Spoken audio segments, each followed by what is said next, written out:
ವೀಕ್ಷಕರಿಗೆಲ್ಲ ನಮಸ್ಕಾರ. ವೀಕ್ಷಕ ಬಂಧುಗಳೇ, ಜ್ಞಾನಜ್ಯೋತಿ ಈ ವಿಶೇಷ ಕಾರ್ಯಕ್ರಮಕ್ಕೆ ಮತ್ತೊಮ್ಮೆ ಆತ್ಮೀಯವಾದಂತಹ ಸ್ವಾಗತವನ್ನು ಕೋರ್ತಾ ಇದ್ದೀನಿ.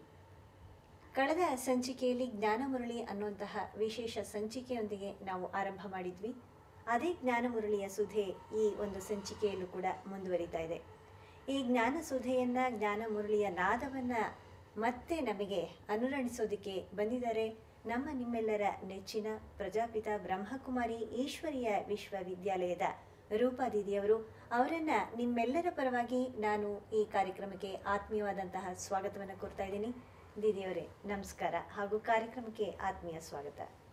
ಕಳೆದ ಸಂಚಿಕೆಯಲ್ಲಿ ಜ್ಞಾನಮುರಳಿಯ ಬಗ್ಗೆ ನೀವು ಮಹಾವಾಕ್ಯಗಳನ್ನು ಉದಾಹರಿಸಿ ಹೇಳಿದ್ರಿ.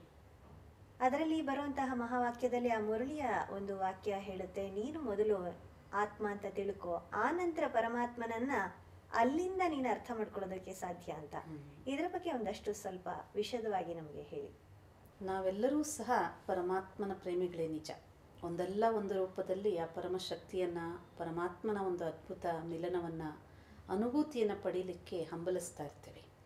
ಅದು ಭಕ್ತಿಯಿಂದ ಇರ್ಬೋದು, ತಪದಿಂದ ಇರ್ಬೋದು, ಜಪದಿಂದ ಇರ್ಬೋದು, ಅಥವಾ ತ್ಯಾಗದಿಂದ ಇರ್ಬೋದು, ವ್ರತ ನಿಯಮಗಳಿಂದ ಇರ್ಬೋದು, ಅಥವಾ ವೇದಶಾಸ್ತ್ರಗಳನ್ನು ಓದಿ ಅವನನ್ನು ಪಡ್ಕೊಳ್ಬೇಕೆನ್ನುವಂಥ ಹಂಬಲ ನಮ್ಮೆಲ್ಲರಲ್ಲೂ ಇರ್ಬೋದು.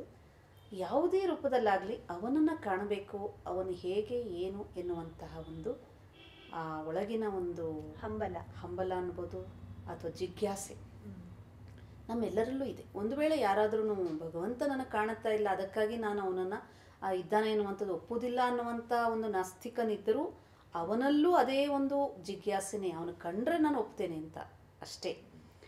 ಆ ಕಾರಣ ಪರಮಾತ್ಮ ಇಲ್ಲಿ ನಮಗೆ ತಿಳಿಸ್ಕೊಡುವಂಥ ಒಂದು ಜ್ಞಾನ ಮುರಳಿಯಲ್ಲಿ ತಿಳಿಸ್ತಾನೆ, ಮಕ್ಕಳೇ ನನ್ನನ್ನು ನೀವು ಕಾಣಬೇಕು, ನನ್ನನ್ನು ನೀವು ಪಡೆಯಬೇಕು, ನನ್ನೊಡನೆ ನೀವು ಮಿಲನ ಮಾಡಬೇಕು ಅಂದರೆ ಮೊದಲು ನೀವು ನಿಮ್ಮನ್ನು ಆತ್ಮದ ಸ್ಮೃತಿಯಲ್ಲಿ ಸ್ಥಿತ ಮಾಡಿ.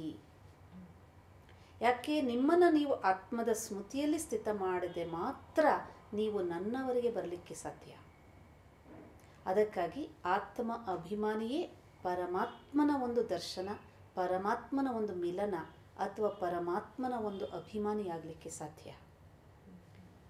ಉದಾಹರಣೆಗೆ, ಒಬ್ಬ ರಾಜನ ಮಗ ಎಲ್ಲಿವರೆಗೂ ಅವನು ನಾನು ರಾಜಕುಮಾರ ಅಂತ ತಿಳ್ಕೊಳ್ಳೋದಿಲ್ವೋ ಅಲ್ಲಿವರೆಗೂ ಅವನಿಗೆ ರಾಜನ ನನ್ನ ತಂದೆ ಅಂತಾನೋ, ಅಥವಾ ರಾಜನ ಆಸ್ತಿಗೆ ನನ್ನ ಹಕ್ಕದಾರ ಅಂತಾನೋ, ಅಥವಾ ನನ್ನ ತಂದೆ ಇಷ್ಟು ದೊಡ್ಡವನಂತಾನೋ ಆ ಅಭಿಮಾನ ಅವನಲ್ಲಿ ಬರೋದಿಲ್ಲ. ಹಾಗಾಗಿ ಆತ್ಮ ಅಭಿಮಾನವೇ ಆಧ್ಯಾತ್ಮಿಕ ಜಾಗೃತಿಗೆ ಬುನಾದಿ. ಆತ್ಮದ ಸ್ಮೃತಿಯೇ ಅನೇಕ ಸತ್ಯಾಂಶಗಳನ್ನು ತಿಳ್ಕೊಳ್ಳಿಕ್ಕೆ ಆಧಾರ. ಸೊ ಆತ್ಮದ ಸ್ಮೃತಿಯಲ್ಲಿರೋದು ಅಂದರೆ ಅರ್ಥ ಏನು? ನಾನು ಈ ದೇಹ ಅಲ್ಲ, ನಾನೊಂದು ಜ್ಯೋತಿರ್ಬಿಂದು, ಪ್ರಕಾಶ ಸ್ವರೂಪ ಎನ್ನುವಂಥ ಜ್ಞಾನದ ಅರ್ಥ. ಆ ಜ್ಞಾನದ ಕಣ್ಣಿನಿಂದ ನಾವು ಅದನ್ನು ಅರ್ಥ ಮಾಡಿಕೊಂಡು ಬುದ್ಧಿಯ ನೇತ್ರದಿಂದ ನೋಡುವಂಥದ್ದು. ಏಕೆಂದರೆ ಈ ಸ್ಥೂಲ ನೇತ್ರಗಳಲ್ಲಿ ಕಾಣುವಂಥ ಅನೇಕ ವಸ್ತುಗಳನ್ನು ನಾವು ನೋಡ್ತೇವೆ, ಅರ್ಥ ಮಾಡ್ಕೊಳ್ತೀವಿ. ಆದರೆ ಆಧ್ಯಾತ್ಮಿಕ ರಹಸ್ಯಗಳಲ್ಲಿ ಹಲವಾರು ಅಂಶಗಳನ್ನು ನಾವು ಬುದ್ಧಿಯಿಂದ ಮಾತ್ರ ಅದನ್ನು ಅರ್ಥ ಮಾಡ್ಕೊಳ್ಬೋದು, ಮನಸ್ಸಿನ ಕಣ್ಣಿನಿಂದ ನೋಡ್ಬೋದು. ಅದಕ್ಕೆ ಸೂಕ್ಷ್ಮಾತಿ ಸೂಕ್ಷ್ಮವಾದಂಥ ಈ ಆತ್ಮವನ್ನು ನಾವು ಅರಿತು ಅಧ್ಯಯನ ಮಾಡಿ ಅನುಭವ ಮಾಡಬೇಕು. ಈ ಆತ್ಮದ ಸ್ಮೃತಿಯಲ್ಲಿ ಸ್ಥಿತವಾದಾಗ ಮನಸ್ಸು ಬುದ್ಧಿ ಏಕಾಗ್ರವಾಗುತ್ತೆ. ಆಗ ಪರಮಾತ್ಮ ಎನ್ನುವಂಥ ಶಕ್ತಿ ಇದ್ದಾನೆ ಎನ್ನುವಂತಹ ಒಂದು ಸ್ಮೃತಿ ಮತ್ತು ಅವನ ಸ್ಮೃತಿಯಲ್ಲಿ ಸ್ಥಿತರಾಗುವಂಥ ಶಕ್ತಿ ಬರುತ್ತೆ. ಅದಕ್ಕೆ ನೋಡಿ, ಇದುವರೆಗೂ ನಾವು ಭಕ್ತಿ ಮಾರ್ಗದಲ್ಲಿ ಯಾರೆಲ್ಲ ಭಗವಂತನಿಗಾಗಿ ಹಂಬಲಿಸ್ತಾರೆ ಅವರು ಮನಸ್ಸನ್ನು ಏಕಾಗ್ರ ಮಾಡಲಿಕ್ಕೆ ಪ್ರಯತ್ನ ಮಾಡಿದ್ದಾರೆ. ನಿಜ. ಅನೇಕ ಈ ಒಂದು ವಸ್ತು ವ್ಯಕ್ತಿಗಳ ಜಗತ್ತನ್ನು ಮರೆತು ಒಬ್ಬರೇ ಏಕಾಂತದಲ್ಲಿ ಕುಳಿತು ಅವನನ್ನು ಯಾವುದಾದ್ರೂ ನಾಮ ಜಪದಿಂದಲೋ, ಶಬ್ದ ಜಪದಿಂದಲೋ, ಅಥವಾ ಒಂದು ಶ್ಲೋಕದ ಮುಖಾಂತರನೋ, ಅಥವಾ ಅವನ ಒಂದು ಅನೇಕ ಮಹಿಮೆಗಳನ್ನು ಹಾಡುತ್ತಾನೋ, ಯಾವುದೋ ರೂಪದಲ್ಲಿ ಅವನನ್ನು ಕಾಣಬೇಕು, ಅವನ ಹತ್ತಿರ ಹೋಗ್ಬೇಕೆನ್ನುವಂತಹ ಒಂದು ಮಾನಸಿಕ ಸಾಧನೆ. ಆ ಸ್ಥೂಲ ಸಾಧನೆ ಮಾಡಿದ್ರೂ ಅಲ್ಲಿನೂ ಸಹ ಮನಸ್ಸು ಏಕಾಗ್ರವಾಗಬೇಕೆನ್ನುವಂಥ ಹಂಬಲನೇ. ಅದಕ್ಕೆ ಈ ಮನಸ್ಸು ಬುದ್ಧಿ ಏಕಾಗ್ರವಾಗುವಂತಹ ಒಂದು ಪರಮಾತ್ಮನ ಸ್ಮೃತಿಯಲ್ಲಿ ಮನಸ್ಸು ಬುದ್ಧಿ ಏಕಾಗ್ರವಾಗಬೇಕಾದ್ರೆ ಅದಕ್ಕೆ ಆಧಾರ, ಬುನಾದಿ ಆತ್ಮದ ಸ್ಮೃತಿ. ಅದಕ್ಕಾಗಿ ಆತ್ಮದ ಅಭಿಮಾನಿಯೇ ಪರಮಾತ್ಮಾಭಿಮಾನಿಯಾಗಲಿಕ್ಕೆ ಸಾಧ್ಯ. ಆತ್ಮದ ಸ್ಮೃತಿಯಿಂದ ಮಾತ್ರನೇ ನಾವು ಪರಮಾತ್ಮನ ಸ್ಮೃತಿಯಲ್ಲಿ ಸ್ಥಿತರಾಗಲಿಕ್ಕೆ ಸಾಧ್ಯ. ಆತ್ಮದ ಸ್ಮೃತಿ ನಮಗೆ ಯಾವಾಗ ಕೈಗೆ ಸಿಗುತ್ತೆ, ಸಹಜ ಆಗಬೇಕು, ಸಹಜ ಆಗುತ್ತೆ. ಆವಾಗ ಈ ಲೋಕ ಎಲ್ಲ ಮಾಯೆ ಅಂತ ಹೇಳ್ತಾರಲ್ಲ, ಆ ಮಾಯಾ ಜಗತ್ತಿನ ಪ್ರಭಾವದಿಂದ ನಾವು ಹೊರಬರೋದಕ್ಕೆ ಸಾಧ್ಯ. ಅಂದ್ರೆ ಒಂದು ಸರಿಯಾದ ಒಂದು ತಡೆಗೋಡೆಯನ್ನ ನಾವು ನಿರ್ಮಾಣ ಮಾಡ್ಕೊಳ್ಳೋದಕ್ಕೆ. ಯಾಕೆಂದ್ರೆ ನೋಡಿ, ನಾನು ಆತ್ಮ ಸೂಕ್ಷ್ಮ ಶಕ್ತಿ, ನಾನು ಹೇಗೆ ಜ್ಯೋತಿಯೋ ಪರಮ ಆತ್ಮ ಪರಮ ಜ್ಯೋತಿ, ಅವನು ನನ್ನಂತೆ ಜ್ಯೋತಿ. ನಾವಿಬ್ಬರ ಮಧ್ಯದಲ್ಲಿರುವಂಥ ಗೋಡೆ ಯಾವುದು? ಈ ದೇಹವೆನ್ನುವಂಥ ಪ್ರಕೃತಿಯಿಂದ ಮಾಡಲ್ಪಟ್ಟಿರುವಂಥ ಈ ದೇಹ. ಆದರೆ ದೇಹವಿಲ್ಲದೆ ಕರ್ಮ ಮಾಡಲಿಕ್ಕೆ ಸಾಧ್ಯ ಇಲ್ಲ. ಅದಕ್ಕೆ ಪರಮಾತ್ಮ ನಮಗೇನು ತಿಳಿಸ್ತಾನೆ? ದೇಹವನ್ನು ನೀವು ಉಪಯೋಗಿಸಿ, ಕರ್ಮ ಮಾಡಲಿಕ್ಕೆ ಉಪಯೋಗಿಸಿ. ಇದು ಒಂದು ಸಾಧನೆ. ಆದರೆ ಈ ದೇಹದ ಒಳಗಡೆ ಇದ್ದು ಉಪಭೋಗ ಮಾಡಬೇಡಿ. ಉಪಯೋಗ ಉಪಭೋಗ ಭೋಗ ನೋಡಿ, ಅದಕ್ಕೆ ಯೋಗಿಗಳು ಭೋಗಿಗಳು ಅಂತ ಹೇಳ್ತಾರೆ. ತುಂಬಾ ಚೆನ್ನಾಗಿ. ಆತ್ಮಾಭಿಮಾನಿಯಾದಂಥ ವ್ಯಕ್ತಿ ದೇಹವನ್ನು ಉಪಯೋಗ ಮಾಡ್ತಾನೆ, ಕಣ್ಣಿಂದ ನೋಡ್ತಾನೆ. ಆದರೆ ಏನು ನೋಡಬೇಕು? ಅಂತರ್ದೃಷ್ಟಿ. ಯಾವುದನ್ನ ನೋಡಬಾರ್ದು ಅನ್ನುವಂತಹ ತೋಟಿ. ಬಾಯಿದೆ, ಏನು ಬೇಕಾದರೂ ಮಾತಾಡಬಹುದು ಅಂತಲ್ಲ, ಏನು ಮಾತಾಡಬೇಕು ಏನು ಮಾತಾಡಬಾರದು ಅಂತ ಹತೋಟಿ ನಾಲಿಗೆಗೆ. ಊಟ ಮಾಡ್ಬೋದು ಬಾಯಿಂದ, ಏನು ಊಟ ಮಾಡಬೇಕು, ಅದರಿಂದ ನನಗೇನು ಲಾಭ ನಷ್ಟ, ಇದರ ಅನ್ವೇಷಣೆ, ಅನಲೈಸೇಷನ್ ಪವರ್, ಇದು ಆತ್ಮದ ಸ್ಮೃತಿಯಿಂದ ಬರುತ್ತೆ. ಸೊ ಈ ದೇಹದ ಒಂದು ಪಂಚೇಂದ್ರಿಯಗಳ ಮೇಲೆ, ಪ್ರಕೃತಿಯ ದೇಹದ ಮೇಲೆ ನಿಮಗೆ ಹತೋಟಿ ಬಂತು ಅಂದರೆ ಮನಸ್ಸು ಬುದ್ಧಿಯನ್ನು ಯಾವಾಗ ಬೇಕಾದರೂ ಪರಮಾತ್ಮನ ಸ್ಮೃತಿಯಲ್ಲಿ ಸ್ಥಿತ ಮಾಡಬಹುದು. ಯಾಕೆ? ಈ ಪ್ರಕೃತಿನ ಒಂದು ಶಕ್ತಿ ಅಲ್ಲವೇ? ಈ ಒಂದು ದೇಹದ ಒಂದು ಶಕ್ತಿನೂ ಆತ್ಮವನ್ನು ಆಕರ್ಷಣೆ ಮಾಡುತ್ತೆ. ಆದರೆ ಇದು ಸುಳ್ಳಿನ ಆಕರ್ಷಣೆ. ಇದರಿಂದ ದುಃಖ ಇದೆ, ಇನ್ನಿಂದ ರೋಗ ರುಜಿನಗಳು, ಇನ್ನೊಂದು ಮತ್ತೊಂದು ಎಲ್ಲವೂ ಆತ್ಮ ಭೋಗಿಸುತ್ತೆ. ಅದಕ್ಕೆ ಪರಮಾತ್ಮ ಹೇಳ್ತಾನೆ, ಈ ದೇಹ ಒಂದು ಸುಂದರವಾದ ಸಾಧನೆ, ಇದನ್ನೂ ಚೆನ್ನಾಗಿ ನೋಡ್ಕೊಳ್ಳಿ. ಆದರೆ ನೀವು ದೇಹ ಅಲ್ಲ. ಈ ಅಂತರ ತುಂಬಾ ಚೆನ್ನಾಗಿದೆ. ಉಪಯೋಗ ಮತ್ತೆ ಉಪಭೋಗ ಅಂತ. ಉಪಭೋಗಿಸ್ಲಿಕ್ಕೆ ಶುರು ಮಾಡಿದಾಗ ಅವನು ರೋಗಿ ಆಗ್ತಾನೆ, ಅದಕ್ಕೆ ಅಡಿಕ್ಟ್ ಆಗ್ತಾನೆ. ಅದರಿಂದ ಏನಾಗುತ್ತೆ?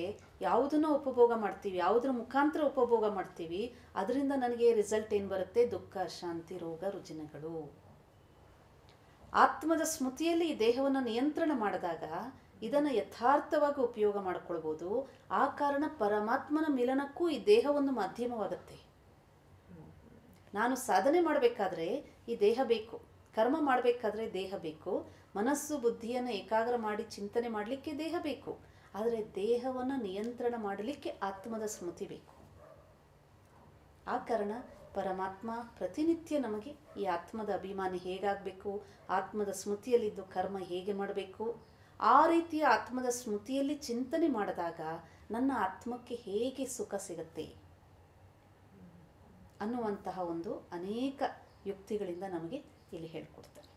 ಅಂದರೆ ಉಪಭೋಗಿಸದೆ ಉಪಯೋಗವನ್ನ ಮಾಡ್ತಾ ಮಾಡ್ತಾ ಭಗವಂತನನ್ನ ನಾವು ಹತ್ರ ಪ್ರಾಪ್ತಿ ಮಾಡ್ಕೊಳ್ಳೋದು. ಆ ಭಗವಂತನ ಅಂದ್ರೆ ಆತ್ಮ ಪರಮಾತ್ಮನ ಒಂದು ಮಿಲನ ಅದರ ಸಾಧ್ಯ. ಕಾರಣ ಏನಂದ್ರೆ ನೋಡಿ, ಆತ್ಮ ಈ ಕರ್ಮಕ್ಷೇತ್ರಕ್ಕೆ ಬಂದಾಗ ಭಗವದ್ಗೀತೆಯಲ್ಲಿ ಕ್ಷೇತ್ರಜ್ಞನ ಜ್ಞಾನ ಬಹಳ ಸುಂದರವಾಗಿದೆ.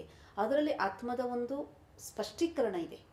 ಆತ್ಮ ದೇಹದಿಂದ ಮುಕ್ತ, ಅದಕ್ಕೆ ಯಾವುದೇ ಬಂಧನ ಇಲ್ಲ, ಆತ್ಮ ಬಹಳ ಸೂಕ್ಷ್ಮ, ಅವಿನಾಶಿ, ಇದೆಲ್ಲ ಇದೆ. ಆದರೆ ಕರ್ಮಕ್ಷೇತ್ರದಲ್ಲಿ ಬಂದಾಗ ಮನುಷ್ಯ ಈ ದೇಹದ ಒಳಗಡೆ ಆತ್ಮ ಪ್ರವೇಶ ಮಾಡಿದ ತಕ್ಷಣ ಈ ಒಂದು ತೊಗಲಿನ ಬೊಂಬೆಯ ಒಳಗಡೆ ಅವನು ಸಿಕ್ಕಾಕೊಂಡ್ಬಿಡ್ತಾನೆ. ಅದಕ್ಕೆ ಇನ್ನೊಂದು ಶಬ್ದದಲ್ಲಿ ಈ ದೇಹವನ್ನು ಒಂದು ಪಂಜರ ಅಂತಲೂ ಹೇಳ್ತಾರೆ. ಆ ಒಂದು ಆತ್ಮ ಅನ್ನೋದು ಪಂಜರದೊಳಗಿನ ಪಕ್ಷಿ. ಆದರೆ ಆ ಪಂಜರದ ಒಳಗಡೆ ಇದ್ರೂ ಬಾಗಿಲು ತೆಗೆದಿದ್ದಾಗ ಪಕ್ಷಿ ಯಾವಾಗ ಬೇಕಾದ್ರೂ ಹೊರಗಡೆ ಹೋಗ್ಬೋದು, ಮತ್ತೆ ಬರ್ಬೋದಲ್ಲ. ಆ ಕಾನ್ಸೆಪ್ಟಿನ ಆಧಾರದ ಮೇಲೆ ಪರಮಾತ್ಮ ಏನು ಹೇಳ್ತಾನೆ, ಎಲ್ಲಿವರೆಗೂ ಈ ಕರ್ಮಕ್ಷೇತ್ರದಲ್ಲಿ ಇದ್ದೀರಾ, ಈ ದೇಹ ಎನ್ನುವಂಥ ಪಂಜರದೊಳಗಡೆ ಆತ್ಮ ಇದೆ, ನೀವು ಆತ್ಮ ಸ್ವತಂತ್ರ ಪಕ್ಷಿ ಇದ್ದೀರಾ. ಈ ದೇಹವನ್ನು ಮರೆತಾಗ ನಾನು ಆತ್ಮ ಅಂತ ಸ್ಮೃತಿ ಮಾಡಿದಾಗ ನೀವೆಲ್ಲಿ ಬೇಕಾದರೂ ಸಂಚರಿಸ್ಬೋದು. ಕರ್ಮ ಮಾಡಬೇಕಾದ್ರೆ ಬನ್ನಿ ದೇಹದ ಒಳಗಡೆ, ಕರ್ಮ ಮಾಡಿ ಮತ್ತೆ ಡಿಟ್ಯಾಚ್ ಆಗಿ. ಸೊ ಕರ್ಮದ ಒಂದು ಬಂಧನದಲ್ಲಿ ಸಿಕ್ಕಾಕೊಳ್ಳದೆ ಇದ್ದಾಗ ಆತ್ಮ ಪರಮಾತ್ಮನಿಗೆ ಹತ್ತಿರ ಹತ್ತಿರ ಹತ್ತಿರ ಹೋಗ್ಲಿಕ್ಕೆ ಸಾಧ್ಯ. ಅಂದ್ರೆ ಈಗ ಎರಡು ಕೋಣೆಯನ್ನ ನಾವು ಮಾಡ್ಕೊಂಡ್ಬಿಡ್ಬೇಕು. ಡಿ ವಿ ಜಿ ಅವರು ತುಂಬಾ ಚೆನ್ನಾಗಿ ಹೇಳ್ತಾರೆ, ಎರಡು ಕೋಣೆಗಳ ನೀ ಮಾಡು ಮನದಾಲಯದಿ, ಒಳ ಕೋಣೆಯಲ್ಲಿ ವಿರಮಿಸೊಬ್ಬನೆ, ಹೊರ ಕೋಣೆಯಲ್ಲಿ ಲೋಕದ ಲೋಗರಾಟಗಳನ್ನಾಡು ಅಂತ. ಅಂದ್ರೆ ಎರಡು ಕೋಣೆ ಮಾಡ್ಕೊಂಡು ಒಳಗಡೆ ನೀನಿರೋ. ಯಾಕೆಂದ್ರೆ ಈ ಸಮಾಜ ಬಿಟ್ಟು ನೀನು ಹೋಗೋದಕ್ಕೆ ಸಾಧ್ಯ ಇಲ್ಲ. ಈ ಸಮಾಜದ ಎಲ್ಲ ಆಗು ಹೋಗುಗಳಿಗೆ ನೀನು ಜವಾಬ್ದಾರಿ, ಮತ್ತೆ ಇತರರು ಕೂಡ ಅಷ್ಟೇ ಪಾತ್ರ ಇರುತ್ತೆ. ಆ ಸಂದರ್ಭದಲ್ಲಿ ಎರಡು ಕೋಣೆಯಲ್ಲಿ ಇಟ್ಕೊಂಡು ಒಳಗಡೆದಕ್ಕೆ ನೀನು ಹೊರಗಡೆದನ್ನ ಬಾಗಿಲು ತೆಗಿಬೇಡ. ಅಂದರೆ ಆತ್ಮ ಈ ದೇಹದಲ್ಲಿ ಇರಲಿಕ್ಕೆ ಒಂದು ದೇಹ ಒಂದು ಮನೆಯ ರೂಪದಲ್ಲಿ ಅಂತ ತಿಳ್ಕೊಳ್ಳೋಣ. ಸೊ ಮನೆಯಲ್ಲಿ ವಾಸ ಮಾಡುವಂತಹ ಮಾಲೀಕ ಮನೆಯ ಒಂದು 4-6 ಕೋಣೆಗಳನ್ನು ಸ್ವಚ್ಛವಾಗಿ ಇಟ್ಕೊಳ್ಬೇಕು. ಒಂದು. ಎರಡನೇದು, ಮನೆಯಲ್ಲಿ ಕಿಟಕಿ ಬಾಗಿಲಿರ್ತದೆ. ಕಿಟಕಿಯಿಂದ ಹೊರಗಡೆ ಹೋದಾಗ ಹೊರಗಿನ ಜಗತ್ತಿನ ದೃಶ್ಯ ಕಾಣುತ್ತೆ. ಆದರೆ ಅಲ್ಲಿ ನೀನು ಪ್ರಭಾವಿತನಾಗದೆ ನಿನ್ನ ಅಸ್ತಿತ್ವವನ್ನು ಕಳ್ಕೊಳ್ಳದೆ ವ್ಯವಹಾರ ಮಾಡು. ಸೊ ಎರಡನೇದು, ಆತ್ಮದ ಅಭಿಮಾನದಲ್ಲಿ ನಮ್ಗೆ ಇನ್ನೊಂದು ಕಾನ್ಷಿಯಸ್ ಏನು ಡೆವಲಪ್ ಆಗುತ್ತೆ ಅಂದರೆ, ಆತ್ಮ ತನ್ನ ಕರ್ಮದ ಅನುಸಾರ ಸುಖ ದುಃಖವನ್ನು ಅಥವಾ ಲಾಭ ನಷ್ಟಗಳನ್ನು ಅನುಭವ ಮಾಡಿದಾಗ, ಅನ್ಯ ಆತ್ಮಗಳ ಒಂದು ವ್ಯವಹಾರವನ್ನು ನೋಡಿದಾಗ, ನಾನು ಆತ್ಮ ಅಭಿಮಾನದಲ್ಲಿ ಇದ್ದಾಗ ಬೇರೆಯವರು ದೇಹದ ಅಭಿಮಾನದಿಂದ ವ್ಯವಹಾರ ಮಾಡಿದಾಗ ನನ್ನ ಬುದ್ಧಿ ಬಹಳ ಸ್ಪಷ್ಟವಾಗಿ ನಿರ್ಣಯ ತಗೊಳುತ್ತೆ. ಗುಡ್ ಆ್ಯಂಡ್ ಬ್ಯಾಡ್, ಸರಿ ತಪ್ಪು ಅನ್ನೋದು ನನಗೆ ಸ್ಪಷ್ಟವಾಗಿ ಕಾಣುತ್ತೆ. ಏಕೆಂದರೆ ಆತ್ಮ ಅಭಿಮಾನಿ is nothing but one positive energy develop ಆಗುತ್ತೆ. ಬಾಡಿ ಕಾನ್ಷಿಯಸ್ಸಲ್ಲಿ ಬಂದ ತಕ್ಷಣವೇ ನನ್ನ ಒಂದು ಆತ್ಮದ ಹತೋಟಿ ತಪ್ಪೋದ್ರಿಂದ, ಕಂಟ್ರೋಲಿಂಗ್ ಪವರ್ ಹೋಗೋದ್ರಿಂದ ಅವಾಗೇನಾಗುತ್ತೆ, ಇಂದ್ರಿಯಗಳು ಸ್ವೇಚ್ಛೆಯಾಗಿ ಏನು ಬೇಕಾದರೂ ಕರ್ಮವನ್ನು ಮಾಡಿಸ್ಲಿಕ್ಕೆ ಆತ್ಮವನ್ನು ಪ್ರೇರೇಪಿಸ್ಬಿಡುತ್ತೆ. ಆ ಕಾರಣ ಬಹಳ ಸತಿ ನಾವು ನೋಡಿ ನಮ್ಮ ನಿತ್ಯ ಜೀವನದಲ್ಲೂ ಹೇಳ್ತೀವಿ, ನನಗೆ ಗೊತ್ತಿದೆ ಇದು ತಪ್ಪು ಅಂತ, ಆದರೂ ಅದನ್ನು ಪದೇ ಪದೇ ಮಾಡ್ತೀನಲ್ಲ ಅಂತ ಹೇಳ್ತೀವಿ. So realisation is there. ನಾನು ತಪ್ಪು ಮಾಡ್ತಾ ಇದ್ದೀನಿ ಅಂತ. ಯಾವುದು ತಪ್ಪು ಮಾಡ್ತಾ ಇರೋದು? ಕೈ ತನ್ನಿಂತಾನೇ ಮೇಲೆ ಎತ್ತಳ, ಕಾಲು ತನ್ನಿಂತಾನೇ ಮುಂದೆ ಹೋಗಲ್ಲ. ಯಾರು ಮಾಡೋದು ಅದಕ್ಕೆ? ನಾನು ಆತ್ಮ.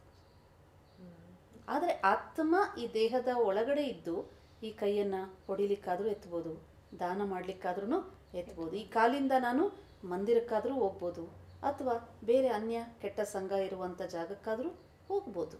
ಇದು ತಾನು ಕಾಲು ಡಿಸೈಡ್ ಮಾಡೋದಿಲ್ಲ. ಆತ್ಮದ ಮನಸ್ಸಿನಲ್ಲಿ ಚಿಂತನೆ ಬರುತ್ತೆ, ಬುದ್ಧಿ ನಿರ್ಣಯ ಮಾಡುತ್ತೆ. ಸೊ ನಾನು ಆತ್ಮ ಈ ದೇಹಕ್ಕೆ ಮಾಲೀಕ ಅನ್ನುವಂಥ ಸ್ಮೃತಿ ಇದ್ದಾಗ ನನ್ನಲ್ಲಿ ಹತೋಟಿ ಬರುತ್ತೆ. ಆಗ ಆತ್ಮ ಶುದ್ಧ ಕರ್ಮ ಮಾಡುತ್ತೆ, ಶ್ರೇಷ್ಠ ಕರ್ಮ ಮಾಡುವ ಶಕ್ತಿ ಬರುತ್ತೆ.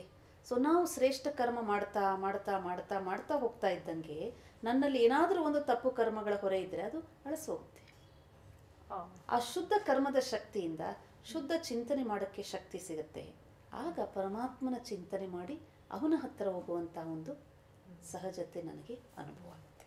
ಅಂದರೆ ಜನ್ಮಾಂತರಗಳಿಂದ ಬಂದಂತಹ ಈ ಕರ್ಮಾನುಷ್ಠಾನಗಳ ಪ್ರಕಾರ ನಾವು ಅನುಭವಿಸುವಂಥದ್ದು ಅನುಭವಿಸ್ಲೇಬೇಕು ಅಂದ್ಕೊಂಡು ನಮ್ದು ಜನ್ಮ ಪ್ರಾಪ್ತಿಯಾಗಿರುತ್ತೆ. ಆದರೆ ಈ ಸತ್ಕರ್ಮ ಮಾಡ್ತಾ ಮಾಡ್ತಾ ಆ ಸತ್ಕರ್ಮ ಮಾಡಲಿಕ್ಕೆ ಪುನಃ ಆತ್ಮದ ಸ್ಮೃತಿ ಆಧಾರ. ಅದಕ್ಕೆ ಭಗವದ್ಗೀತೆಯಲ್ಲಿ ಪರಮಾತ್ಮ ಏನು ಹೇಳ್ತಾನೆ, ಕಾಮ ಕ್ರೋಧ ಅರಿಷಡ್ ವರ್ಗಗಳು ನರಕದ ಮಹಾದ್ವಾರ. ಓಕೆನಾ? ಮಹಾದ್ವಾರ. ಕಾಮ ಕ್ರೋಧಾದಿಗಳು ನರಕಕ್ಕೆ ಮಹಾದ್ವಾರ, ದುಃಖ ಅಶಾಂತಿಗೆ ಮಹಾದ್ವಾರ. ಆದರೆ ಅದು ಉತ್ಪನ್ನ ಆಗುವಂತಹ ಒಂದು ಬೀಜ ಯಾವುದು, ಅದಕ್ಕೆ ದಾರಿ ಯಾವುದು ಅಂದರೆ ದೇಹದ ಸ್ಮೃತಿ. ಸೊ ಅದಕ್ಕೆ ವಿರುದ್ಧವಾಗಿ ಯೋಚನೆ ಮಾಡಿದಾಗ ಸುಖ ಶಾಂತಿ ಸಂಪತ್ತು ಪವಿತ್ರತೆಯ ಒಂದು ಶ್ರೇಷ್ಠ ಕರ್ಮದ ಬುನಾದಿ ಆತ್ಮದ ಅಭಿಮಾನ. ಸೊ ದೇಹದ ಅಭಿಮಾನದಲ್ಲಿ ಕಾಮಕ್ರೋಧಾದಿಗಳು ಉತ್ಪನ್ನ ಆದರೆ ಆತ್ಮದ ಅಭಿಮಾನದಲ್ಲಿ ಶುದ್ಧ ಸತ್ಯತೆ ಶಾಂತಿ ಪವಿತ್ರತೆ ಉತ್ಪನ್ನ ಆಗುತ್ತೆ. ಸೊ ಎರಡು ನಮ್ಮ ಕೈಯಲ್ಲಿದೆ. ನಾವು ಈ ಕಾನ್ಷಿಯಸ್ಸಲ್ಲಾದರೂ ಕರ್ಮ ಮಾಡ್ಬೋದು, ಆ ಕಾನ್ಷಿಯಸ್ಸಲ್ಲಾದರೂ ಮಾಡ್ಬೋದು. ಸೊ ಪರಮಾತ್ಮನ ಒಂದು ಸ್ಮೃತಿಯಲ್ಲಿ ನನ್ನ ಮನಸ್ಸು ನಿಶ್ಚಲವಾಗಿ ನಿಲ್ಲಬೇಕು ಅಂದರೆ ಆತ್ಮದ ಸ್ಮೃತಿಯಲ್ಲಿ ಕೂತ್ಕೊಂಡಾಗ ನನ್ನಲ್ಲಿ ಶುದ್ಧ ಚಿಂತನೆ ಪವಿತ್ರ ಚಿಂತನೆ ಶಾಂತಿಯ ಚಿಂತನೆ ಉತ್ಪನ್ನ ಆಗುತ್ತೆ. ಈ ಚಿಂತನೆಯ ಶಕ್ತಿಯಿಂದ ಪರಮ ಪವಿತ್ರನಾದ ಪರಮಾತ್ಮನ ಚಿಂತನೆಯಲ್ಲಿ ಸ್ಥಿತರಾಗಲಿಕ್ಕೆ ಸಾಧ್ಯ. ಅದೇ ಯೋಗ. ಈ ಅದ್ಭುತವಾದ ಅನುಭವಕ್ಕೇನೆ ನಮ್ಮ ಭಾರತದಲ್ಲಿ ಋಷಿ ಮುನಿಗಳಾಗಲಿ ಅಥವಾ ಹಲವಾರು ಒಂದು ಭಗವಂತನ ಒಂದು ಸಾಧಕರಾಗಲಿ ಇವರೆಲ್ಲರೂ ಪ್ರಯತ್ನ ಮಾಡ್ತಾ ಇದ್ದಿದ್ದೆ ಅದಕ್ಕೆ. ಆದರೆ ಅದೆಲ್ಲದಕ್ಕೂ ಬುನಾದಿ ಆತ್ಮಾಭಿಮಾನ ಅನ್ನುವಂಥದ್ದು ಬಹಳ ಮುಖ್ಯವಾದಂಥ ಅಂಶ. ಈ ಆತ್ಮದ ಸ್ಮೃತಿಯ ಬಗ್ಗೆ ನಾವು ಹೆಚ್ಚು ಹೆಚ್ಚು ತಿಳ್ಕೊಳ್ತಾ ಹೋದಾಗ ಈಗ ಆತ್ಮ ಜಾಗೃತಿ ಆಯಿತು ನಮಗೆ. ನಾವು ಸತ್ಕರ್ಮಗಳನ್ನೇ ಮಾಡ್ತಾ ಇದ್ದೀವಿ. ನಮ್ಮ ಕರ್ಮಾಂತರಗಳ ಬಂದಂತಹ ಜನ್ಮಾಂತರಗಳ ಇಂದ ಬಂದಂತಹ ಒಂದು ಕರ್ಮದ ಅನುಭವ ಏನಿದೆ ಅದನ್ನು ಕೂಡ ಕಡಿಮೆ ಮಾಡ್ಕೊಳ್ತಾ ಬಂದಿದ್ದೀವಿ. ಆದರೂ ಕೂಡ ಇವೆಲ್ಲವೂ ಲಾಭವೇ ಒಂದು ಮುಖದಲ್ಲಿ. ಆದರೆ ಈ ಮಾಯಾ ಒಂದು ಸ್ವರೂಪ ಮಾಯಾ ಸಮಾಜದ ಮಧ್ಯೆ ನಿಂತು ನಾವಿವೆಲ್ಲ ಸಾಧನೆ ಮಾಡಬೇಕಾದ್ರೆ ಒಂದಷ್ಟು ಕೆಲವು ನಮಗೆ ಆತ್ಮಕ್ಕೆ ಪೆಟ್ಟು ಬೀಳುತ್ತೆ, ನಷ್ಟವೂ ಆಗುತ್ತೆ ಅಂತ ಅನ್ಸುತ್ತೆ. ಏನದು ಇದಿಷ್ಟು ಲಾಭ, ಆ ನಷ್ಟದ ಒಂದು ಮುಖವನ್ನು ನಾವು ನೋಡೋದು. ದಿನನಿತ್ಯ ನಾವು ಕರ್ಮಕ್ಷೇತ್ರದಲ್ಲಿ ಬಂದಾಗ ಒಂದು ಯುದ್ಧದ ಮೈದಾನದಲ್ಲಿ ಬಂದಂಗೆ. ನಮ್ಮ ದೇಹದ ಒಳಗಡೆನೇ ಮಹಾಭಾರತ ನಡೀತದೆ. ಓಕೆನಾ? ಅದು ಈ ಮಹಾಭಾರತದ ಒಂದು ವರ್ಣನೆಯನ್ನು ಈ ರೂಪದಲ್ಲೂ ಹಲವರು ವರ್ಣಿಸಿದ್ದಾರೆ. ಈ ಒಂದು ದೇಹವೇ ಒಂದು ಕ್ಷೇತ್ರ, ಒಂದು ಕುರುಕ್ಷೇತ್ರ. ಇದರಲ್ಲಿ ಆತ್ಮ ಎನ್ನುವಂಥದ್ದೇ ಕ್ಷೇತ್ರಜ್ಞ. ಅವನು ಈ ಒಂದು ಯುದ್ಧದ ಮೈದಾನದಲ್ಲಿ ನಿಂತು ತನ್ನಲ್ಲೇ ಉತ್ಪನ್ನ ಆಗುವಂಥ ಆಸುರಿ ವಿಚಾರಗಳನ್ನು ದಮನ ಮಾಡ್ತಾನೆ. ಅದನ್ನು ಎದ್ದು ಪರಿವರ್ತನೆ ಮಾಡ್ಕೋಬೇಕು, ಅದನ್ನು ಅವನು ಗೆಲ್ಲಬೇಕು. ಸೊ ಸಚ್ಚಿಂತನೆ ಎನ್ನುವಂಥದ್ದು, ಪರಮಾತ್ಮನ ಚಿಂತನೆ ಎನ್ನುವಂಥದ್ದು ನನಗೆ ಶಕ್ತಿ. ಆದರೆ ಕರ್ಮಕ್ಷೇತ್ರದಲ್ಲಿ ಬಂದಾಗ ನಾವು ನೋಡಿ ಪ್ರಕೃತಿ ಅನೇಕ ಆಕರ್ಷಣೀಯ ಒಂದು ಮಾಯೆಗೆ ಸಿಲುಕ್ತೇವೆ. ಅನೇಕ ಸಂಘದಲ್ಲಿ ಬಂದು ಸಂಘ ದೋಷಕ್ಕೆ ಸಿಲುಕ್ತೇವೆ. ಅನೇಕ ಪರಿಸ್ಥಿತಿಗಳಿಗೆ ಸಿಕ್ಕಾಕೊಂಡಾಗ ಪರವಶರಾಗಿ ಮಾಡುವಂಥ ಕರ್ಮಗಳು ಇರುತ್ತೆ. ನಾನು ಏನು ಮಾಡೋದು ಅನಿವಾರ್ಯವಾಯಿತು, ನಾನು ಅಂಥದ್ದು ಮಾಡಬೇಕಾಯ್ತು ಅಂತ ಹೇಳ್ತೇವೆ.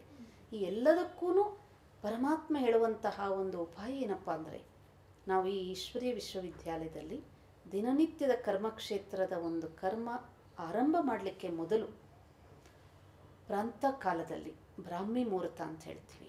ಆಗ ಮೊಟ್ಟ ಮೊದಲು ಪರಮಾತ್ಮನ ಧ್ಯಾನ ಮಾಡ್ತಾ ಆತ್ಮಚಿಂತನೆಯಲ್ಲಿ ಕುಳಿತುಕೊಳ್ತಾ ನಮ್ಮ ಆತ್ಮದಲ್ಲಿ ಶಕ್ತಿನ ತುಂಬಿಸ್ಕೊಳ್ತೀವಿ.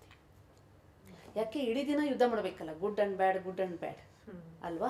ನಮ್ಮಲ್ಲೇ ಉತ್ಪನ್ನ ಆಗುವಂಥ ಆಸುರಿ ವೃತ್ತಿಗಳು, ಚಂಚಲ ವೃತ್ತಿಗಳು, ಪರಚಿಂತನೆಗಳು ಏನೇನೆಲ್ಲ ಮನಸ್ಸಿನಲ್ಲಿ ಓಲಾಡ್ತಾ ಇರ್ತದೆ, ಅದೆಲ್ಲವನ್ನ ದೂರ ಮಾಡಿ ನಾನು ಕೇವಲ ಶುದ್ಧ ಚಿಂತನೆಯಲ್ಲಿ ಇರಬೇಕು, ಶುದ್ಧ ಕರ್ಮ ಮಾಡಬೇಕು, ಪರಮಾತ್ಮನ ಚಿಂತನೆ ಮಾಡಬೇಕು. ಇದು ಒಂದು ಪಾಸಿಟಿವ್ ಎನರ್ಜಿನ ನನ್ನಲ್ಲಿ ಕಲೆಕ್ಟ್ ಮಾಡ್ಕೋಬೇಕು. ಅದಕ್ಕೆ ಬೆಳಿಗ್ಗೆ ಎದ್ದಾಗ ನಾವು ಬ್ರಾಹ್ಮಿ ಮುಹೂರ್ತ ಅಂದರೆ 4 ಗಂಟೆಯಿಂದ 5 ಗಂಟೆ ಒಳಗಡೆ ಆ ಒಂದು ಸಮಯ, ಪೂರ್ವ 2 ಗಂಟೆ ಕಾಲ ಅಮೃತ ವೇಳೆ ಅಂತೀವಿ. ಆ ಸಮಯದಲ್ಲಿ ಎದ್ದು ಆತ್ಮಚಿಂತನೆಯ ಒಂದು ಪ್ಲ್ಯಾಟ್ಫಾರ್ಮ್ನ ರೆಡಿ ಮಾಡ್ಕೋತೀವಿ. ಅಷ್ಟೇ ಅಲ್ಲ, ಪರಮಾತ್ಮನ ಸ್ಮೃತಿ ಮಾಡಿ ಅವನಿಂದ ಶಕ್ತಿ ವರದಾನಗಳನ್ನು ಪಡೆದು ನೆಕ್ಸ್ಟ್ ನೀವು ಕರ್ಮಕ್ಷೇತ್ರದ ಯುದ್ಧದ ಮೈದಾನದಲ್ಲಿ ಇಳಿಯಬೇಕು. ಸೊ ಈ ಅಭ್ಯಾಸ ಮಾಡೋದಕ್ಕೆ ಮೊದಲು ಪುನಃ ಪರಮಾತ್ಮನ ಒಂದು ಜ್ಞಾನ ಮುರಳಿಯನ್ನು ಸ್ವಲ್ಪ ಆದ್ರೂ, ಒಂದು ಅರ್ಧ ಗಂಟೆ ಆದ್ರೂ, 1 ಗಂಟೆ ಆದರೂ, ಒಂದು 15 ನಿಮಿಷ, ಎಷ್ಟು ಸಮಯ ಇದೆಯೋ ಅಷ್ಟು ಸಮಯ ಕೇಳಿ ಆ ಒಂದು ಇಡೀ ದಿನಕ್ಕೆ ಬುದ್ಧಿಗೆ ಒಂದು ಭೋಜನ. ಪರಮಾತ್ಮನ ಒಂದು ಜ್ಞಾನ ಮುರಳಿಯ ಶಕ್ತಿಯನ್ನು ನಾವು ಧಾರಣೆ ಮಾಡಿಕೊಂಡು ನೋಡಿ, ಒಬ್ಬ ಯೋಧ ಎಷ್ಟೇ ಪರಾಕ್ರಮಿಯಾಗಿರ್ಬೋದು, ಯುದ್ಧದ ಮೈದಾನದಲ್ಲಿ ಹೋಗ್ಬೇಕಾದ್ರೆ ಅವನ ಅಸ್ತ್ರ ಶಸ್ತ್ರಗಳನ್ನೆಲ್ಲ ಮರೆತುಬಿಟ್ಟು ತಾನೊಬ್ಬನೇ ಹೋಗ್ಬಿಟ್ಟಾಗ ಅವನೇನಾಗ್ತಾನೆ? ಹತನಾಗ್ತಾನೆ ಅಷ್ಟೇ. ಖಂಡಿತ, ಖಚಿತ. ಯಾಕೆ? ಅವನು ಪರಾಕ್ರಮಿ ನಿಜಾನೇ, ಆದರೆ ಯುದ್ಧದ ಮೈದಾನದಲ್ಲಿ ಹೋಗ್ಬೇಕಾದ್ರೆ ಅಸ್ತ್ರವಸ್ತ್ರಗಳನ್ನು ಬಿಟ್ಬಿಟ್ಟಿದ್ದಾನೆ. So sure for failure, defeat ಅಲ್ವಾ? ಹಾಗೆ ಪ್ರತಿನಿತ್ಯ ನಾವು ಕರ್ಮಕ್ಷೇತ್ರದಲ್ಲಿ ಬರಬೇಕಾದಾಗ ನಾವು ಬಹಳ ಸತರ್ಕರಾಗಿರ್ಬೇಕು. ಯಾಕೆ? ನಮ್ಮ ಜೀವನ ಶ್ರೇಷ್ಠ ಮಾಡ್ಕೋಬೇಕು ಅಂದರೆ ಕರ್ಮ ಶ್ರೇಷ್ಠ ಆಗಬೇಕು, ಕರ್ಮ ಶ್ರೇಷ್ಠ ಆಗಬೇಕಂದ್ರೆ ಚಿಂತನೆ ಶ್ರೇಷ್ಠ ಆಗಬೇಕು, ಚಿಂತನೆ ಶ್ರೇಷ್ಠ ಆಗಬೇಕಂದ್ರೆ ಸ್ಮೃತಿ ಶ್ರೇಷ್ಠ ಆಗಬೇಕು. ಆ ಸ್ಮೃತಿಗಳನ್ನು ಸದಾ ಶ್ರೇಷ್ಠವಾಗಿ ಇಟ್ಕೊಳ್ಳಿಕ್ಕೆ ಪರಮಾತ್ಮನ ಜ್ಞಾನ ಮುರಳಿಯ ಒಂದು ಶಕ್ತಿ ಬೇಕು. ಅದನ್ನು ನಾವು ಪಡ್ಕೊಂಡಾಗ ಇಡೀ ದಿನದ ಒಂದು ವ್ಯವಹಾರದಲ್ಲಿ ನಮ್ಮಲ್ಲಿರುವಂಥ ಜ್ಞಾನದ ಶಕ್ತಿ ಅಸ್ತ್ರ ಶಸ್ತ್ರಗಳ ರೂಪದಲ್ಲಿ, ಅದಕ್ಕೆ ನಾಲೆಜ್ ಈಸ್ ಪವರ್ ಅಂತೀವಿ, ನಾಲೆಜ್ ಈಸ್ ಎ ಸ್ವಾರ್ಡ್ ಅಂತೀವಿ. ಒಂದು ಖಡ್ಗ, ಜ್ಞಾನ ಒಂದು ಖಡ್ಗ ಅಂತ ಹೇಳಲಾಗಿದೆ. ಏಕೆಂದರೆ ಜ್ಞಾನ ಖಡ್ಗದಿಂದ ನೀನು ಸುಳ್ಳು ಸತ್ಯವನ್ನು ಭೇದಿಸ್ಬೋದು, ಪಾಪ ಪುಣ್ಯಗಳನ್ನು ಭೇದಿಸ್ಬೋದು, ಒಳ್ಳೆಯದು ಕೆಟ್ಟದನ್ನು ಭೇದಿಸ್ಬೋದು. ಅದಕ್ಕೆ ಜ್ಞಾನ ಅಷ್ಟು ಪವರ್ ಅಂತಾರೆ. ಸೊ ಪರಮಾತ್ಮನ ಜ್ಞಾನ ಅಂದ್ರೇನು? It is simply guiding, this is right, this is wrong. ಅಂದರೆ ನಾವು ಈ ಜ್ಞಾನದ ಒಂದು ಹೇಳಿದ ಹಾಗೆ ಸಕಾರಾತ್ಮಕವಾದ ಒಂದು ಚೈತನ್ಯವನ್ನು ಬಿಟ್ಟು ನಾವು ಜಗತ್ತಲ್ಲಿ ಜೀವಿಸಿದ್ವಿ ಅಂದರೆ ಅಲ್ಲೇ ನಮಗೆ ನಷ್ಟ. ಅಂದರೆ ಯಾವುದಾದ್ರೂ ಒಂದು ಬೇಡದೇ ಇರುವಂಥ ವ್ಯರ್ಥ ಕರ್ಮಕ್ಕೆ, ಅಶುದ್ಧ ಕರ್ಮಕ್ಕೆ, ಅಶುದ್ಧ ಸಂಘಕ್ಕೆ ಸಿಕ್ಕಾಕೊಂಡ್ಬಿಡ್ತೀವಿ. ಅದಕ್ಕೆ ನೋಡಿ, ಉದಾಹರಣೆಗೆ ಇವತ್ತು ನಾನು ವ್ಯರ್ಥ ಸಂಘದಲ್ಲಿ ಬಂದೆ, ವ್ಯರ್ಥ ಕರ್ಮ ಮಾಡಿದೆ, ಅಶುದ್ಧ ಕರ್ಮ ಮಾಡಿದೆ ಅಂದರೆ ಅದು ರಿಸಲ್ಟ್ ಏನಂದರೆ I loose my happiness. Simple. ಉದಾಸೀನ ಆಗ್ತೇವೆ, ದುಃಖಿತರಾಗ್ತೇವೆ, ಚಿಂತೆ ಇರ್ತದೆ. ಯಾಕೆಂದರೆ that burden of wrong actions. ಇಲ್ಲಿ ಪರಮಾತ್ಮ ಏನು ಹೇಳೋದು? ನಿಮ್ಮ ಆತ್ಮಕ್ಕೆ ಶಕ್ತಿ ಇದೆ, ನೀವು ಮಾಲೀಕರು. ಈ ಇಂದ್ರಿಯಗಳಿಂದ ನೀವು ಎಂಥ ಒಳ್ಳೆ ಕರ್ಮ ಬೇಕಾದ್ರೂ ಮಾಡಿಸ್ಕೊಳ್ಳಿ, ನಿಮಗೆ ಮಾಡಲಿಕ್ಕೆ ಜ್ಞಾನನೂ ಕೊಡ್ತೀನಿ, ಶಕ್ತಿನೂ ಕೊಡ್ತೀನಿ. ಈಗ ಭಗವದ್ಗೀತೆಯಲ್ಲಿ ನೋಡಿ ಸುಂದರವಾದಂಥ ವರ್ಣನೆ. ಶ್ರೀಕೃಷ್ಣ ಅರ್ಜುನನಿಗೆ ವಿದ್ಯೆ ಹೇಳ್ಕೊಡ್ತಾನೆ, ಬುದ್ಧಿ ಹೇಳ್ತಾನೆ, ಗೈಡೆನ್ಸ್ ಕೊಡ್ತಾನೆ. ಆದರೆ ಮಾಡಬೇಕಾಗಿದ್ದು ಯಾರು? ಅರ್ಜುನ. ಅರ್ಜುನನೇ ಮಾಡಬೇಕು. ಹಾಗೆ ಪರಮಾತ್ಮ ಇಲ್ಲಿ ನಮಗೆ ಸತ್ಯ ಜ್ಞಾನ ಕೊಡ್ತಾನೆ, ಅವನನ್ನು ಚಿಂತನೆ ಮಾಡಿ ಅವನ ಸ್ಮರಣೆ ಮಾಡಿದ್ರೆ ಶಕ್ತಿ ಕೊಡ್ತಾನೆ, ಯುಕ್ತಿ ಕೊಡ್ತಾನೆ, ತನ್ನ ಒಂದು ಕೃಪೆಯನ್ನು ಕೊಡ್ತಾನೆ. ಆದರೆ ಕರ್ಮ ಕ್ಷೇತ್ರದಲ್ಲಿ ಬಂದಾಗ ಅದನ್ನು ಉಪಯೋಗಿಸ್ಕೊಂಡು ನಾವು ಕರ್ಮದಲ್ಲಿ ತರಬೇಕು. ಅದೇ ಈ ಜ್ಞಾನ ಮುರಳಿಯ ಒಂದು ವಿಶೇಷತೆ, ಒಂದು ಚಮತ್ಕಾರ ಅಂತಲೇ ಹೇಳ್ಬೋದು. ಇದನ್ನು ಕೇಳ್ತಾ ಕೇಳ್ತಾ ನಮ್ಮ ಕರ್ಮದಲ್ಲಿ ಅಷ್ಟು ಪ್ಯೂರಿಫಿಕೇಶನ್ ಬರುತ್ತೆ ಅಂದರೆ we feel very great about our selves. ಅಲ್ಲಿ ನಿಜವಾದ ಒಂದು ಆತ್ಮಾಭಿಮಾನವನ್ನು ನಾವು ಯಾವ ಜಾಗೃತಗೊಳಿಸ್ಕೊಂಡು ಗುರುತಿಸ್ಕೊಂಡು ಸಂತೋಷ ಪಡ್ತೀವೋ ಆತ್ಮ ತೃಪ್ತಿ ಕೂಡ ಹೌದು ನಮಗೆ ಬಿಕಾಸ್ ಸಿಗುತ್ತೆ. I receive good things. ನಾನೇನು ಕರ್ಮ ಮಾಡಿದೆ ಅದು ರಿಟರ್ನ್ ಏನಪ್ಪ ಅಂದರೆ ಸ್ಯಾಟಿಸ್ಫ್ಯಾಕ್ಷನ್, ಹ್ಯಾಪಿನೆಸ್, ಕಂಟೆಂಟ್ಮೆಂಟ್ ಇದೇ ಅಲ್ವಾ ಪ್ರತಿಯೊಬ್ಬರು ಆಶಿಸೋದು. ಸೊ ಅದಕ್ಕೆ ಬಹಳ ಸತಿ ನೋಡಿ ನನಗೆ ಖುಷಿ ಇಲ್ಲ, ಅವರಿಂದ ನನಗೆ ದುಃಖ ಆಯಿತು, ನನಗೆ ಬೇಸರವಾಯಿತು, ಯಾಕೆಂದರೆ ಅವರು ನನಗೆ ಬೈದರು. ಇದು ಆ್ಯಕ್ಚುಲಿ ನಾವು ಬೇರೆಯವ್ರನ್ನ ಫಾಲ್ಸಾಗಿ ದೂಷಿಸ್ತೇವೆ. ಬೇರೆಯವರ ಯಾರ ಕರ್ಮ ನನಗೆ ದುಃಖ ಕೊಡಲ್ಲ. ಬಹುಶಃ ದುಃಖ ಕೊಡುವಂಥ ಕರ್ಮ ಅವರು ಮಾಡಿದ್ರೂ ಸಹ ನನ್ನಲ್ಲಿ ಆತ್ಮಾಭಿಮಾನದ ಸ್ಥಿತಿಯಿಂದ ಆ ಆನಂದದ ಸ್ವರೂಪದಲ್ಲಿ ಇದ್ದಿದ್ದೇ ಆದರೆ ನನ್ನ ಖುಷಿಯನ್ನು ಹಾಳು ಮಾಡಲಿಕ್ಕೆ ಯಾರ ಕೈಯಿಂದನೂ ಸಾಧ್ಯ ಆಗಲ್ಲ. ಅದಕ್ಕೆ ಪರಮಾತ್ಮ ಇನ್ನೊಂದು ಮಹಾವಾಕ್ಯ ಹೇಳ್ತಾನೆ, ಅಪ್ನಾ ಗೋಡ್ತು ನಶಾ ಚಡೆ. ಅಂದರೆ ನಿಮ್ಮ ಆತ್ಮದ ಸ್ಮೃತಿಯಲ್ಲಿ ನೀವು ಮುಳುಗಿದ್ದಾಗ ನಿಮ್ಮ ನಶೆ ಏರುತ್ತೆ. ಆ ಒಂದು ಅದ್ಭುತವಾದ ಆತ್ಮೀಯ ನಶೆ ಏರಿದಾಗ ನಿಮ್ಮ ಒಂದು ಆತ್ಮೀಯ ಸುಖವನ್ನು ಯಾರೂ ಕಿತ್ಕೊಳ್ಳಿಕ್ಕೆ ಸಾಧ್ಯ ಇಲ್ಲ ಅಂತ ಹೇಳಿ ಪುರಂದರದಾಸರು ಕೂಡ ಇದೇ ಮಾತನ್ನ ಹೇಳ್ತಾರೆ. ಹುಚ್ಚು ಹಿಡಿಯಿತು ನನಗೆ ಹುಚ್ಚು ಹಿಡಿಯಿತು, ಅಚ್ಯುತನ ನಾಮವೆಂಬ ಮೆಚ್ಚು ಮದ್ದು ತಲೆಗೆ ಏರಿ ಅಂತ. ಅಂದರೆ ಪಾಸಿಟಿವ್ ಇಂಟಾಕ್ಸಿಕೇಶನ್. ಮೆಚ್ಚು ಮದ್ದು ಅಂದರೆ ಪಾಸಿಟಿವ್ ಇಂಟಾಕ್ಸಿಕೇಶನ್. ಇವಾಗ ಮನುಷ್ಯನಿಗೆ ತನ್ನದೇ ಆದ ಯಾವುದಾದ್ರೂ ಅನುಭವದಲ್ಲಿ ಅವನು ಇರಬೇಕು. ಸೊ ಇಲ್ಲಿ ಪಾರಮಾರ್ಥಿಕವಾದಂಥ ಖುಷಿಯಲ್ಲಿದ್ದಾಗ ನನಗೆ ಈ ಜಗತ್ತಿನ ಆಗು ಹೋಗುಗಳು, ಲಾಭ ನಷ್ಟಗಳಾಗಲಿ, ಅವ್ರು ಏಳಸೂರು, ಅವ್ರು ಬೈದು, ಅದೆಲ್ಲ ಯಾವುದು ನನಗೆ ಒಳಗಡೆ ಹೋಗೋದೇ ಇಲ್ಲ. ಏಕೆಂದರೆ ದೇರ್ ಇಸ್ ನೋ ಸ್ಪೇಸ್. ನನ್ನ ಹುಚ್ಚೇ ಬೇರೆ.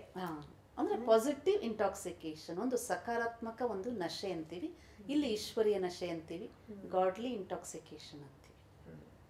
ಸೊ ಆ ಥರ ಒಂದು ಹುಚ್ಚನ್ನು ಬೆಳೆಸ್ಕೊಳ್ಳುವಂಥದ್ದು ಒಳ್ಳೆಯದು ಅಂತ. ಅಂದರೆ ಹುಚ್ಚು ಅನ್ನೋದು ಒಂದು ರೀತಿ ಕಾಮನ್ ವರ್ಡ್ ಆಗೋಯ್ತು, ಅದಕ್ಕೆ ಒಂದು ಆಧ್ಯಾತ್ಮಿಕ ಪರಿವರ್ತನೆ ಅಂತ ಹೇಳ್ತೀವಿ ಅಷ್ಟೇ. ಅಧ್ಯಾತ್ಮವಾದ ಒಂದು ನಶೆ, ಕೊಟ್ಟರೆ ಅಭಿಮಾನ, ಶುದ್ಧ ಅಭಿಮಾನ. ಶುದ್ಧ ಅಭಿಮಾನ ಅಂದರೆ ಈ ಮರುಳತನ ಅಲ್ಲ, ಮುರಳಿಯ ಒಂದು ಜ್ಞಾನ ಮುರಳಿಯ ಗಾನ. ಅಂದರೆ ಮನಸ್ಸನ್ನು ನಿರಂತರವಾಗಿ ನಾವು ಒಂದೊಂದು ಪಾಯಿಂಟ್, ಇವಾಗ ನೋಡಿ ಒಂದು ಸಣ್ಣ ಪಾಯಿಂಟ್ ನೀವು ಕೇಳಿದ್ರಿ, ಪರಮಾತ್ಮನ ಜ್ಞಾನ ಮುರಳಿಲಿ ಆತ್ಮ ಅಭಿಮಾನಕ್ಕೆ ಪ್ರಾಮುಖ್ಯತೆ ಯಾಕೆ ಅಂತ. ಇದನ್ನು ನಾವು ಚಿಂತನೆ ಮಾಡ್ತಾ ಹೋದಂಗೆ ಎಷ್ಟು ಆಳವಾದಂಥ ಒಂದು ಮಾತುಗಳು ನಮಗೆ ಅರ್ಥವಾಗುತ್ತೆ. ಹೀಗೆ ಅನೇಕ ಅದ್ಭುತವಾದಂತಹ ಒಂದು ವಿಷಯಗಳನ್ನು ಪರಮಾತ್ಮ ತಿಳಿಸ್ತಾನೆ. ಅದು ಹೊರಗಿನ ರೂಪದಲ್ಲಿ ಸಣ್ಣದಾದಂಥ ಒಂದು ವಿಷಯ ಇರ್ಬೋದು, ಅದನ್ನು ಚಿಂತನೆ ಮಾಡ್ತಾ ಮಾಡ್ತಾ ಇದ್ದಾಗ ಅದಕ್ಕೆ ಇನ್ನೊಂದು ಶಬ್ದದಲ್ಲಿ ತಂದೆ ಹೇಳ್ಕೊಡ್ತಾನೆ, ಮಕ್ಕಳೇ ನಿಮ್ಮ ಮನಸ್ಸಿಗೊಂದು ಕೆಲಸ ಕೊಡಿ. ಏನದು? ಜ್ಞಾನದ ವಿಚಾರ ಸಾಗರ ಮಂಥನ ಮಾಡಿ. ಈ ಒಂದು ಮಂಥನಕ್ಕೇನೆ ಶಾಸ್ತ್ರಗಳಲ್ಲಿ ಅಸುರರ ಶಕ್ತಿಯು ದೈವ ಶಕ್ತಿಯು ಸಾಗರ ಮಂಥನ ಮಾಡಿದ್ರು ಅಂತ ಒಂದು ಕತೆ ಇದೆ ಅಲ್ವಾ. ಆ ಸಾಗರ ಮಂಥನ ಮಾಡ್ತಾ ಮಾಡ್ತಾ ಇದ್ದಾಗ ಅಮೃತ ಬಂತು. ಅದಕ್ಕೆ ಮೊದಲೇನು ಬರುತ್ತೆ? ವಿಷನೇ ಬಂತು. ಅನೇಕ 16 ಹೇಳ್ತಾರೆ ಅಲ್ವಾ. ಹಾಗೆ ನಮ್ಮ ಆತ್ಮದ ಚಿಂತನೆಯಲ್ಲಿ ಪರಮಾತ್ಮನ ಜ್ಞಾನ ಮುರಳಿಯ ಮಂಥನ ಮಾಡ್ತಾ ಮಾಡ್ತಾ ಹೋದಾಗ ಮೊದಲು ನಮ್ಮಲ್ಲೇ ಅಡಗಿರುವಂಥ ಅನೇಕವಾದ ವಿಕೋಪಗಳು, ವಿಚಾರಗಳು, ಅಹಿತವಾದಂಥ ಒಂದು ಕಹಿ ಮಾತುಗಳು ಹೊರಗಡೆ ಬರ್ಬೋದು. ಮನಸ್ಸಿನಲ್ಲಿ ಆಳವಾಗಿರುವಂಥದ್ದೆಲ್ಲ ಹೊರಗಡೆ ಹೋಗುತ್ತೆ. ಆದರೂ ನಾನು ಎಡಬಿಡದೆ ಆ ಚಿಂತನೆಯಲ್ಲಿ ಮಗ್ನವಾಗ್ತಾ ಇದ್ದಂಗೆ ನನ್ನ ಮನಸ್ಸಿನಲ್ಲಿ ಅಮೃತ ಅಂದ್ರೇನು? ರಿಯಲೈಸೇಷನ್ಸ್. ಇವಾಗ ಬೆಣ್ಣೆ ಕಡಿತೀವಿ, ಮೊಸರು ಕಡಿತೀವಿ, ಅವಾಗೇನು ಬರುತ್ತೆ? ಮೊದಲು ನೊರೆ ಬರ್ತದೆ, ಆಮೇಲೆ ಕಡಿತಾ ತಾನೇ ಬೆಣ್ಣೆ ಆಗುತ್ತೆ. ಹಾಗೆ ಈ ಜ್ಞಾನನೂ ಅಷ್ಟೇ, ಸುಮ್ಮನೆ ಕೇಳ್ಬಿಟ್ಟು ಹೌದಾ ಅಷ್ಟೇನಾ ಸಿಂಪಲ್ ಅಂತ ಅಲ್ಲ. ಅದನ್ನು ಆಳವಾಗಿ ಚಿಂತನೆ ಮಾಡ್ತಾ ಮಾಡ್ತಾ ಮಾಡ್ತಾ ಅಭ್ಯಾಸಿಗಳಾದಾಗ ಅವಾಗ ನಮಗೆ ಬೆಣ್ಣೆ ಸಿಗುತ್ತೆ. ಅಂದರೆ ಆ ಆನಂದ ಎನ್ನುವಂಥದ್ದು ಅನುಭವ ಆಗುತ್ತೆ. ಇದು ನೋಡಿ ಬಹಳ ಸತಿ ನಮ್ಮ ನಿತ್ಯ ಜೀವನದಲ್ಲೂ ಏನಾದರೂ ಒಂದು ವಿಚಾರ ನಮಗೆ ಅರ್ಥ ಆಗಿಲ್ಲ ಅಂದರೆ ತಕ್ಷಣ ಯಾವಾಗಲೂ ಅರ್ಥ ಆದಾಗ ಓ ಇವಾಗ ನಂಗೆ ಒಳಿತು, ಆ ಅನುಭವ ನೋಡಿ ಎಷ್ಟು ಖುಷಿ ಆಗುತ್ತೆ. ಹಾಗೆ ಈ ಜ್ಞಾನವೂ ಅಷ್ಟೇ, ಪರಮಾತ್ಮ ನಮಗೆ ತುಂಬ ಸರಳ ಭಾಷೆಯಲ್ಲಿ, ಏನು ಅವಿದ್ಯಾವಂತರಾಗಲಿ ವಿದ್ಯಾವಂತರಾಗಲಿ ಎಂಥವರು ಅರ್ಥ ಮಾಡ್ಕೊಳ್ಳುವಂಥ ಸರಳ ಭಾಷೆಯಲ್ಲಿ ತಿಳಿಸ್ಕೊಡ್ತಾನೆ. ಅದಕ್ಕೇನು ಹೇಳ್ತಾರೆ, always truth is in simple words ಅಂತಾರೆ. ಆ ಕಾರಣ ಪರಮಾತ್ಮನ ಈ ಮಹಾವಾಕ್ಯಗಳನ್ನು ಯಾರೇ ಕೇಳಿದ್ದೆ ಆದರೆ ಅವರಿಗೆ ಬಹಳ ಸರಳವಾಗಿ ಅರ್ಥ ಆಗುವಂಥ ಮಾತು.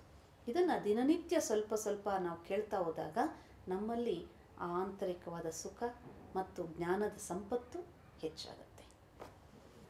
ಆತ್ಮೀಯ ವೀಕ್ಷಕರೇ, ಇಷ್ಟೊತ್ತು ಕೂಡ ಜ್ಞಾನ ಮುರಳಿಯಲ್ಲಿ ನಾವು ಕೇಳಿದ್ವಿ. ಮೊದಲು ಆತ್ಮಾಭಿಮಾನಿಗಳಾಗೋಣ, ಆ ನಂತರ ಆತ್ಮದ ಒಂದು ಅಸ್ತಿತ್ವವನ್ನು ನಾವು ಗುರುತಿಸ್ಕೊಂಡು ಅದೇ ಆತ್ಮದ ಅಸ್ತಿತ್ವತೆಯಲ್ಲಿ ಪರಮಾತ್ಮನನ್ನು ಹುಡುಕಿ ಪರಮಾತ್ಮನನ್ನು ನಾವು ಬೆರೀಲಿಕ್ಕೆ ತುಂಬ ಸರಳವಾದ ಮಾರ್ಗಗಳಿವೆ. ಅದಂತಂದರೆ ಕೇವಲ ಪರಿಶುದ್ಧ ಭಾವ, ಆ ಪರಿಶುದ್ಧತೆಯನ್ನು ನಾವು ನಮ್ಮ ನಿತ್ಯ ಜೀವನದಲ್ಲಿ ಅಳವಡಿಸ್ಕೊಳ್ತಾ ನಮ್ಮ ಕರ್ಮಗಳ ಮೂಲಕ ಅವುಗಳನ್ನು ನಾವು ಸಾಧನೆಯನ್ನು ಮಾಡ್ತಾ ಬಂದರೆ ಖಂಡಿತವಾಗ್ಲೂ ಪರಮಾತ್ಮನ ಮಿಲನ ತುಂಬ ಸುಲಭ ಅನ್ನುವಂಥದ್ದನ್ನು ತುಂಬ ಚೆನ್ನಾಗಿ ನಮಗೆ ಹೇಳಿಕೊಟ್ಟಿದ್ದಾರೆ ನಮ್ಮ ರೂಪಾದೀದಿಯವರು. ನಮ್ಮ ವೀಕ್ಷಕರೆಲ್ಲರ ಪರವಾಗಿ ನಾನು ಇವತ್ತು ಅವರಿಗೆ ಅಭಿನಂದನೆಗಳನ್ನು ಸಲ್ಲಿಸ್ತಾ ಇದ್ದೀನಿ, ಧನ್ಯವಾದಗಳನ್ನು ಹೇಳ್ತಾ ಇದ್ದೀನಿ. ನಮಸ್ಕಾರ.